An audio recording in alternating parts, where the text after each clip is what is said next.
সরকার কি আমাদের নিউজগুলো দেখে না? এই মানে আমরা যে লাইনে দাঁড়ায় আছি, সকাল 8:30টায় আসছি, এখন 5:18 বাজতেছে, এখনো তেল নিতে পারতেছি না। সরকার কি এইগুলো নিউজে দেখে না? আমি সকাল 8:30 বাজে আসছি, আসার পরে এই যে এই মাত্র ঢুকতেছি পাম্পে 5:18 বাজে, এখনো তেল নিতে পারি নাই।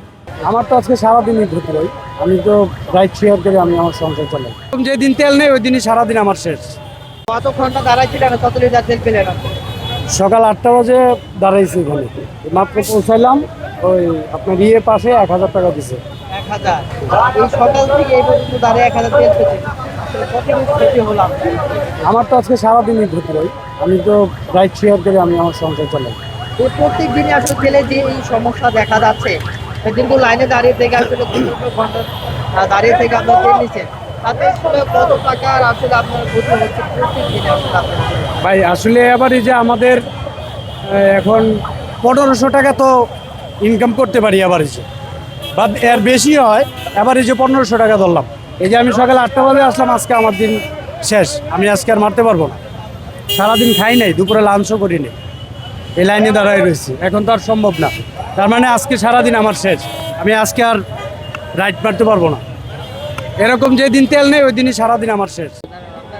লাইনে কতক্ষণ দাঁড়ায় আছেন? আমি সকাল 8:30 বাজে আসছি, আসার পরে এই যে এই মাত্র ঢুকতেছি পাম্পে 5:18 বাজে, এখনো তেল নিতে পারি নাই। যে প্রত্যেক দিনই কি আসলে লাইনে সিরিয়াল এবং দাঁড়াতে প্রত্যেক দিনই হয়, কিন্তু আজকে চাপটা অনেক বেশি। এই চাপ বেশি হওয়ার কারণ কি? আসলে আমরা দেখছি 1.5 মাস 2 মাস এরকম হচ্ছে। মানে চাপটা বেশি হওয়ার মূল কারণ হচ্ছে অনেকগুলা পাম্পই বন্ধ, এই জন্য এই পাম্পগুলোতে সবচেয়ে বেশি প্রেসার পড়তেছে। গাড়ির তুলনায় পাম্প কম। সরকার আসলে বলছে আসলে পাম্প আসলে কোনো সিরিয়াল নেই বা তেলের না না, সরকার কি আমাদের নিউজগুলো দেখে না? এই মানে আমরা যে লাইনে দাঁড়ায় আছি, সকাল 8:30টায় আসছি, এখন 5:18 বাজতেছে, এখনো তেল নিতে পারতেছি না। সরকার কি এইগুলো নিউজে দেখে না? তাহলে হয়তো বা সরকার আমাদের নিউজগুলো দেখে না, কিন্তু বাস্তব জীবনে তো এটাই চলতেছে, আমরা তো প্রতিদিন এটা ফেস করতেছি।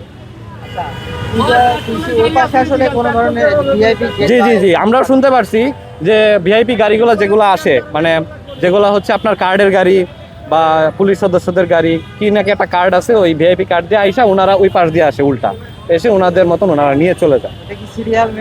না, ওইটাতে কোনো সিরিয়াল মেনটেন হয় না। আপনি যে 8 ঘন্টা 10 ঘন্টা দাঁড়িয়ে থাকছেন, তারা এসেই আসলে তেল নিচ্ছে, হ্যাঁ। এই ব্যাপারে আসলে ভাই কিছু বলার নাই। প্রশাসনের লোক যদি আসে এইভাবে তেল নেওয়ার জন্য, আমাদের তো সেক্ষেত্রে বলার কিছু থাকে না, কারণ এখানে তো প্রশাসনের লোকের উপস্থিত আছে, ওনারা থেকেই তো দিচ্ছে। আপনাদের তো আসলে ফুয়েল কার্ডের ব্যবস্থা করার কথা। আমাদের ফুয়েল পাস আছে, দেখি এখন ফুয়েল পাসের ব্যবস্থাটা পাই কিনা ওনাদের কাছ থেকে। শুনছি যে ফুয়েল পাস দিলে 1000 টাকার তেল দিতেছে, আর ফুয়েল পাস না থাকলে 500-600 টাকার তেল দিতেছে। দেখা যাক, এখন যাই, ফুয়েল পাস আছে।